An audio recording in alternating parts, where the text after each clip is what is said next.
Esto, esto es 101 Empresas Inquebrantables, el lugar donde nos gusta escuchar historias reales, de personas reales.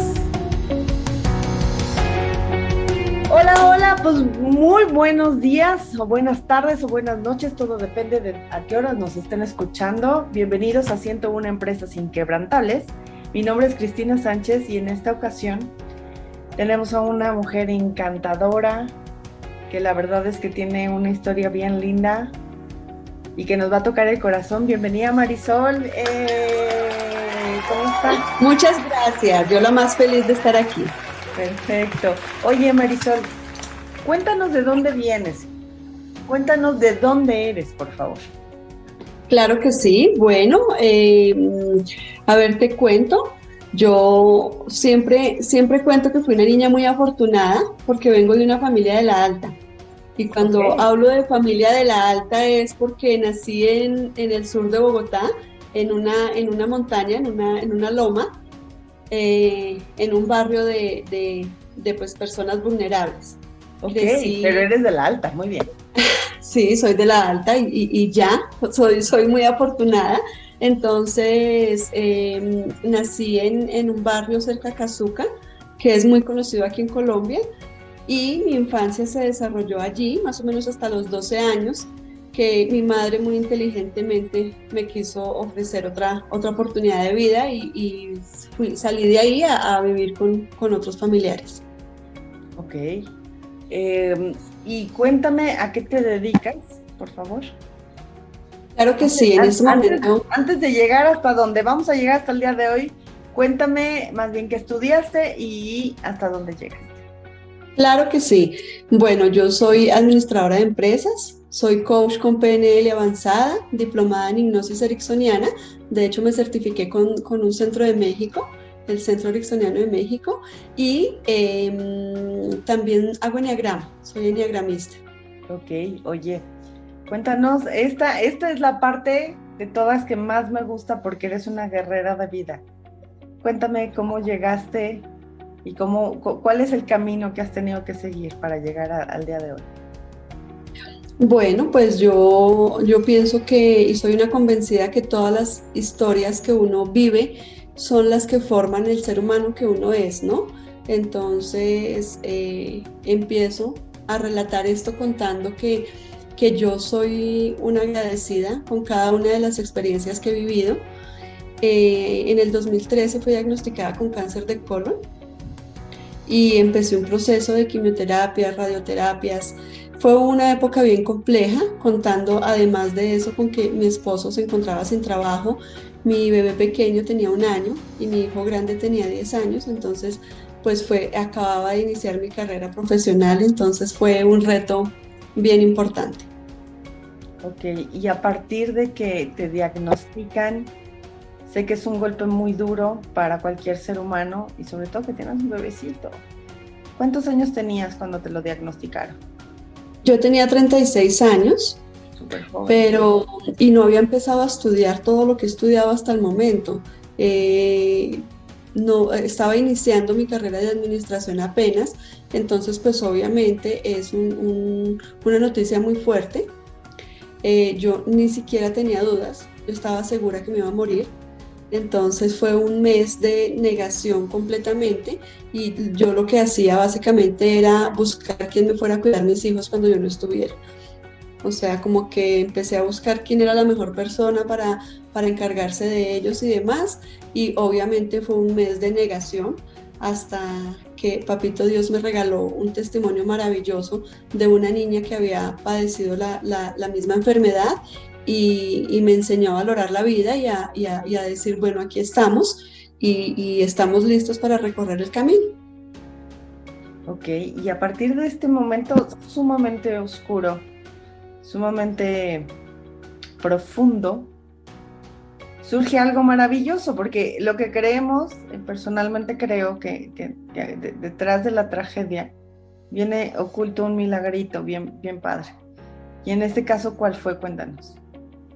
Claro que sí, bueno, yo tuve el privilegio de tener mi tratamiento en el lugar más grande de Colombia, el Instituto Nacional de Cancerología, y allí hay una particularidad y es que llegan personas con mucho dinero que pueden pagar sus médicos pues con su dinero, pero también van personas del Sisbén, que es como el seguro para el seguro subsidiado que hay aquí en Colombia. Entonces, lo cual era mi caso. Mi esposo estaba sin trabajo y yo tuve que hacerme mi tratamiento subsidiado. Entonces empecé a hacer una labor social casi que sin darme cuenta, porque empecé a darme cuenta que habían viejitas que salían de su quimioterapia a pedir limosna para poderse devolver para sus casas. Habían niños con los zapatos rotos y empecé a entender que el diagnóstico o la enfermedad es solamente una pequeña parte de lo que enfrentan estas personas, porque aparte viene la situación económica, el desempleo, el abandono y muchas otras cosas. Entonces empecé a hacer una labor social casi que sin darme cuenta, y lo que hacía era fregarle la vida a todo el mundo, pidiéndole ropa, zapatos, juguetes, y cada que me iba a mis tratamientos, pues me llevaba una maleta conmigo de cosas para compartir. Y otra cosa que me empezó a pasar es que me llamaban de las otras habitaciones a subirles el ánimo a los pacientes. Entonces, como el cancerológico tiene una particularidad, y es que tú sabes a qué hora es tu cita, pero no sabes a qué hora sales de allí, porque hay muchísimas personas que van a buscar tratamiento. Entonces pueden pasar 4 horas, 5 horas perfectamente, tú sentado en una silla esperando, y yo me aburría un montón. Entonces lo que me ponía era a hablar con la gente, a subirles el ánimo, a invitarlos a que hicieran lo que yo sentía que a mí me estaba salvando la vida, que era ese creer en mí y creer en Papito Dios. Y ahí el siguiente paso, que es el que das, que desde ahí fíjate que te diste cuenta que podías ayudar, y fue muy natural y fue muy orgánico. O sea, no pensaste, voy a hacer una fundación, es cero. O sea, nació de tu corazón muy orgánicamente, insisto. Entonces, ¿qué pasó después? Sí, se desarrollaron 2 años de mi historia de vida, de quimios, radios, cirugías. Tuve colostomía durante 1 año. Pero ya 2 años luego, Papito Dios hizo la obra y me vi sana. Me dieron la noticia que el tratamiento había funcionado en un 100%, y llegó el momento como de decidir, ¿no? De qué hacer, si lo de ayudar era en serio o era mientras el diagnóstico. Y pues fue un sentir que tuvimos con mi familia de crear Fundasol 126. Allí nace la fundación, que ya tenemos 6 años trabajando con ella, y básicamente pues lo que hacemos allí es eso: brindar acompañamiento espiritual, más no religioso, emocional y económico a personas que pasan por momentos difíciles. Y de una cosa, esto se extendió porque no necesariamente, ahí solamente tratabas a personas con cáncer, solamente. Sí, inicialmente trabajábamos solo con personas con cáncer y solo en el Instituto Nacional de Cancerología, pero cuando empezaron a conocer nuestro trabajo, empezaron a llamarnos de los otros hospitales. Entonces hicimos convenio con toda la red sur de los hospitales públicos, y a medida que fue pasando el tiempo y empezamos a llenarnos también de solicitudes de voluntarios, pudimos ampliar nuestro objeto social, y ahora tenemos un impacto no solamente en pacientes con cáncer, sino cualquier tipo de población que tenga problemas con sus emociones. Perfecto. Y ahora cuéntame lo más interesante. Digo, todo es interesante, pero a lo que nos lleva esta historia es: ¿qué pasó en el último año? ¿Qué sucedió mientras a todo el mundo nos dijeron que teníamos que cerrar, que no podíamos salir, que no podíamos hacer visitas, que no podía haber aglomeraciones, que no podíamos, que teníamos que estar básicamente encerrados en nuestras casas? ¿Qué fue lo que sucedió con tu fundación? Pues imagínate que fue muy chistoso, porque cuando pasó el tema de la pandemia, pues imagínate, mi campo de trabajo eran los hospitales, las clínicas, las cárceles, pues no podíamos volver. Entonces yo, muy corporativa, saqué un anuncio diciendo que Fundasol paraba sus actividades, no podíamos seguir funcionando porque no había cómo, literalmente no había cómo. Entonces, muy corporativa, saqué el aviso diciendo: no continuamos por ahora, esperando que todo pase. Pasó 1 semana y empezaron a llamarme las personas a decirme que estaban entrando en depresión, en ansiedad, en angustia por el encierro, por la necesidad, personas que perdían sus seres queridos y no los podían despedir. Y yo no podía con la impotencia del preguntarme entonces para qué estudié. Si ahora que es cuando más me necesitan, pues yo voy a cerrar y ya. Y empecé a crear y un día a las 3 de la mañana en mi oficina pensando qué quisiera hacer yo con las personas en este momento, qué quisiera hacer con ellas. Y básicamente lo que quisiera hacer es abrazarlas cuando todo el mundo decía no te puedes tocar, no te puedes acercar y yo quisiera abrazarlas. Entonces ahí empecé a crear Abrazo en la Distancia y era básicamente eso, hacer lo que hacíamos antes pero de forma virtual. Y ahí fue donde nació Abrazo en la Distancia, un programa que logró impactar solamente en el 2020, logramos impactar 9.175 vidas con este programa. Entonces, Solo en el 2020. Solo en el 2020. Ok. Y a partir de esto, fíjate cómo le diste la vuelta a tu propio proyecto, le diste la vuelta y no cerraste. Y creo que hasta subió, incrementó el número de pacientes a los cuales tú llegas. Triplicamos la labor de 4 años anteriores, la triplicamos en solo un año. También gracias a otros aspectos como aprender a delegar. Yo era quien hacía todo en Fundación 126 junto con mi familia, y empecé a delegar, a buscar oportunidades en practicantes. Se unió a mí un equipo de trabajo maravilloso, gracias a la credibilidad que ha logrado la fundación. Decidí pues abrir campo para una junta directiva, para unos socios adherentes y básicamente le inyectaron fuerza y energía a la fundación y todas esas ideas que yo tenía como que empezamos a construirlas entre todos y hoy en día Fundación 126 está en 5 países diferentes gracias a la virtualidad porque sacamos pues las cosas buenas, ¿no? Nos tocó aprender a vivir en la virtualidad y para nosotros ha sido un éxito. Fíjate que de verdad que estas historias son las que nos llenan y justo son las historias que queremos escuchar, porque a pesar de que es una fundación, a pesar de que sabemos que muchos de los integrantes no reciben un sueldo, sabemos que podemos llegar a más personas sin necesidad. Fíjate lo que hace la virtualidad aparte dimos un salto cuántico, porque podemos llegar a impactar a muchísima más gente de manera virtual que física. Claro que seguramente cuando regresemos al 100%, si es que vamos a regresar, pues puede ser hasta un híbrido, ¿no? O sea, puede ser una parte presencial y otra parte digital, pero aquí lo que me gustaría también que apuntáramos es, también atiendes a adultos mayores.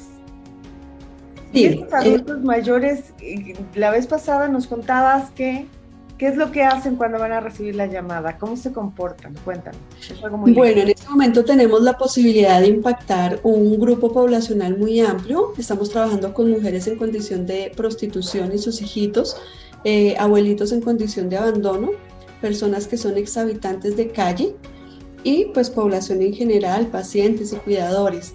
Y con los abuelitos pasa algo muy especial. Están en condición de abandono, nunca han tenido una visita, una llamada, o por lo menos hace muchos años no lo hacen. Entonces nosotros tenemos personas que los llaman semana a semana en el mismo horario y comparten con los abuelitos. Entonces pasan cosas como que los abuelitos se ponen su mejor pinta para su videollamada y esperan súper emocionados para esperar. Y muchas veces es solo escucharlos, porque no tienen con quién desahogarse, ¿no? Entonces ellos esperan con ansias ese día que los llaman y ya se recochan entre ellos, su novia lo va a llamar o no sé qué, y eso es vida para ellos. Esa es una labor impresionante que cuando nos la contaste, la verdad es que nos llenó el corazón. Hay muchas cosas que los seres humanos no podemos explicarnos, pero también gente como tú y tu fundación hace que creamos en la humanidad. En este sentido, me encantaría que eres una mujer muy echada para adelante, que eres una mujer que claro, como todo se quiebra, pero también saca lo mejor de la adversidad. A mí me gustaría que nos contaras qué consejo tú le podrías dar a las personas, porque aparte eres una persona súper espiritual, no necesariamente como lo mencionaste religiosa, pero sí que eres muy creyente. Me gustaría hacerte 2 preguntas. La primera, desde el punto de vista humano, 100%, ¿Qué consejo le darías a la gente que ha pasado un año tremendo a nivel laboral? ¿Qué ha pasado? Que dice, ya no puedo más, tengo que cerrar, no tengo dinero, no tengo clientes. ¿Qué le aconsejarías a esa gente? Bueno, mira, yo soy una convencida que todo en esta vida pasa por algo. Y las situaciones que llegan a la vida de nosotros vienen a enseñarnos cosas que nosotros necesitamos aprender. Entonces, yo básicamente invito a las personas a que se den la oportunidad de aprender de la situación que están pasando en el momento. Otra cosa que siempre animo a la gente es a creer en ellos mismos y en su divinidad, porque cuando uno cree en sí mismo, uno puede con todo, porque uno mismo se tiene fe, y es lo que pasa generalmente, ¿no, Cris? Que uno le pide a los demás que crean en uno, pero uno mismo no lo hace. Entonces es como creer de verdad, ¿no? Como creérselas. Primero créetela tú si quieres que los demás te copien. Ok, y la otra, que es muy parecida, pero desde el punto de vista espiritual, ya un poquito más profundo, ¿qué nos recomendarías? A los creyentes y no creyentes, aquí no hablamos de nada, aquí hablamos de seres humanos. Desde el punto de vista espiritual, ¿qué les aconsejas? Mira, cuando hablamos de la espiritualidad, siempre lo relacionamos con religión, ¿no? Con eso. Y resulta que la espiritualidad es esa conexión contigo mismo y con una divinidad para luego conectar con tu entorno. ¿Cuál divinidad? La que tú creas, la que cada personita allí crea. Y yo el énfasis que quiero hacer es en que nosotros siempre que nos queremos acercar a esa divinidad, queremos hablarle, contarle nuestras cosas, pedirle cosas, y creemos que en eso está la oración. Yo los invito hoy a que se den la oportunidad de escuchar esa divinidad, porque resulta que una comunicación está entre dos, ¿verdad? Entonces, si yo empiezo a hablar como lorita mojada y hablo, y no te doy la oportunidad a ti de expresarte, si es contigo la comunicación, pues como que no es muy fluida la comunicación, ¿cierto? Y lo mismo pasa con esa divinidad. Cuando yo logré tener una conexión espiritual, fue cuando aprendí a hacer silencios, hacer esos silencios para poder escuchar y poder entender qué me quiere enseñar esta situación que estoy viviendo. Los sentimientos y las emociones, por ejemplo. Vemos que siempre catalogamos emociones buenas y malas, y resulta que no es tan cierto. El miedo nos protege, nos ayuda a preservar la vida. Entonces, si tú te das la oportunidad de escuchar qué quiere aprender, qué quiere enseñarte ese miedo que tienes a tal situación, puede que ahí te encuentres una información importante para tu vida. Entonces, esa espiritualidad yo la relaciono con eso, con el escuchar esa divinidad, con escuchar ese interior tuyo, para aprender de ahí. Que vendría siendo en el momento en donde te sientas con mucha carga, con muchos problemas, haz un silencio. Uh-huh. Y pregunta a quien tú quieras preguntar, al cielo, al universo, a ti, a quien tú creas. Uh-huh. Hacer un silencio y decir, ¿qué tengo que aprender de esto? Uh-huh. Y va a venir la respuesta, de cualquier modo. No va a venir alguien y te va a contestar, bueno, pues es por esto, no. Y otra cosa, Cris, entre más rápido tú aprendas, más rápido pasa la situación y menos tiendes a repetirla. Y menos tiendes a repetirla, ¿sí? Porque resulta, por ejemplo, te pongo un ejemplo, una persona que, no se va a inventar, una persona que siempre se relaciona con hombres casados, por inventar algo. No aprendiste la lección en esta relación, te vuelves a meter en una relación igual, y no aprendiste la lección en esa, y vuelves y repites ese patrón. ¿Y hasta cuándo? Hasta cuando aprendas lo que tienes que aprender.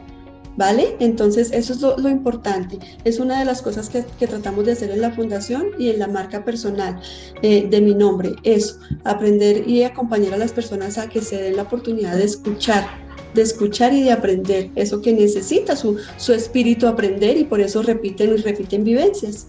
Sí, porque dicen por ahí que el que no repara, repite, ¿no? Ajá, okay. Exactamente. Pues la verdad es que es un honor, un gusto, tenerte entre las 101 empresas inquebrantables desde Colombia, que estamos bien orgullosos porque eres una persona tan linda. De cualquier modo, todos tus datos y la forma de contacto, si nos las puedes decir, por favor.